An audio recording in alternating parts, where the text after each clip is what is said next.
KKR এই match জিততে পারবে না, কিন্তু লখনৌর 1 রান লাগে জিততে গেলে, মানে কেকেআর এর জেতা ম্যাচ। মুকুল চৌধুরী দৌড়ালো, দৌড়া, হ্যাঁ দৌড়ালো, রান হয়ে গেল, কেকেআর টানা 3 ম্যাচ হারলো। চিন্তা করেন, কেকেআর এর ব্যাড লাক বলতে পারেন। সত্যি বাজে বোলিং, কেকেআর এর এত বাজে বোলিং হয়েছে। মুকুল চৌধুরী রান করেছে 27 বলে 54, মোহাম্মদ শামি এবং আবেশ খানকে নিয়ে ব্যাটিং করেছে। চিন্তা করেন, লখনৌয়ের হারা ম্যাচ কেকেআর মনে হয় আর এই আইপিএলে কিচ্ছু করতে পারবে না, কেকেআর এর লেগেছে অভিশাপ।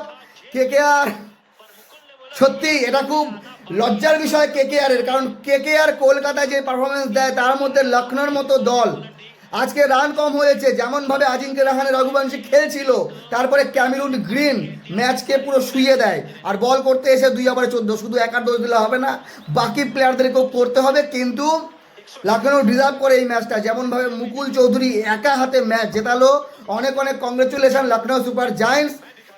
কিছু করার নেই, কেকেআর এর পুরো হাত পুরো ফাঁকা। 4 ম্যাচে কোনো রেজাল্ট নেই, বৃষ্টির কারণে 1 পয়েন্ট, না হলে হয়তো 0 পয়েন্ট থাকতো। কেকেআর পয়েন্ট টেবিলে সবার নিচে যেত। আজকে দারুণ খেললো, মুকুল চৌধুরী দারুণ খেললো। এইরকম ফিনিশার মানে কেকেআর এর ব্যাটসম্যানেরও ফর্মে নেই। যাই হোক বন্ধুগণ, কেকেআর হারলো, লখনৌ জিতে গেল।